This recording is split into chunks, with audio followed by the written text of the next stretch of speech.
परमात्मा कहते हैं मात पिता सुत स्त्री आलस बंधु काणे, संत मिलन को जब चले है ये अटकावे आने। जब आप सत्संग की तरफ चलते हो तो कौन कौन बाधा करते हैं? मात पिता, छोटे बच्चों को, बेटा बेटियों को तो माता पिता बाधक बनेंगे। वहां नहीं जाओगे हैं, हमारी इज्जत का नाश हो जाएगा, हम कदे सत्संग में नहीं जाया करते। तो जैसे उनको ज्ञान है इस तरह के वो फिर बाधा करते हैं।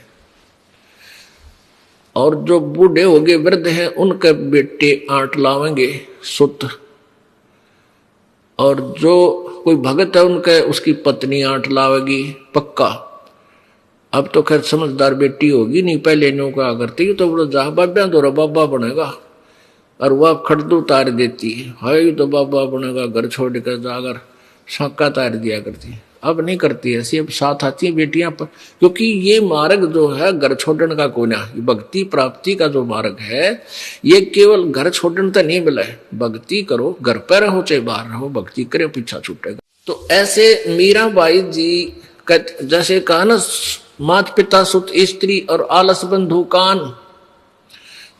किसी के तो फिर बेटा बेटी वृद्ध हो जाते हैं तो बेटा बेटी नान दे, 100 तरह की बातें अड़ाओगे संसार के, कहेगा फलान है, कहाँ जाते हो, ये नहीं वो। और फिर या फिर ये लोक लाज बंधु कांड, और या फिर आलस। जैसे सत्संग में चालन की तैयारी हुई, कल देखूंगा, आज को नहीं चलता। एक भगत बताओ था कि एक बार मैंने कान पकड़ दिए तो जब भी छुट्टी मिला सीधा भाग गया हूँ, भगवान के अड़ बैठे अमृत वचन सुना। एक बार 5-7 दिन का सत्संग कराया करते हम पहले, उसने छुट्टी भी पहले दिन यूं कहता है भगवान छुट्टी मिल जाए, मैं 7 दिन सत्संग में सुनूंगा। वह छुट्टी मिल गई, नौकरी करता था। नो बोला मैंने सोची कल देखूंगा, कल चलूंगा, और नीत न्यो थी लास्ट में 1-2 दिन चलूंगा, इतने रेस्ट करूंगा। अब जिस दिन सत्संग शुरू होना था उस दिन उसका दूसरा सत्संग शुरू हो गया। वहां उसकी बहन का बटेऊ आ गया, उसका जीजा। वो आगे ने बोला मैंने भैंस लेनी है। अच्छा ले भाई, उसने नाटक क्यों करे, ताजी ताजी रिश्तेदारी।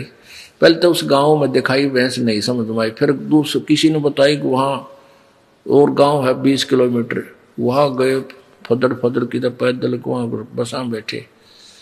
यानी जिस दिन भोग लग गया उस दिन उल्टे आए, भैंस भी ना मिली। जब घर ना आए 7वें दिन धक्के खा कर किता गोबर में रोटी, किता रोटी मिली, किता ना मिली। तो उस दिन पाछे ने बोला मैंने कान पकड़ दिया, ये पाछे नहीं रहूंगा यहाँ पर, ये तो। और वो जहां मैंने आनंद लेना था, परमात्मा का लाभ मिलना था, उसके स्थान पर इस आलस ने मेरी और रिहर्सल करवा दी। तो यहां परमात्मा कहते हैं मात पिता सुत स्त्री, और किसी का पति अपनी पत्नी ने फांसी घाल के बैठ जाए तो नहीं जाएगी, नो है रो है।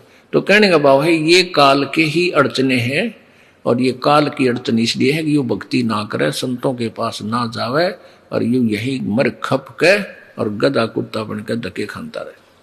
काल ये चाहता है, और भगवान ये चाहता है परमात्मा कि ये परमात्मा की प्रेरणा में कहीं ना कहीं जाते रहे।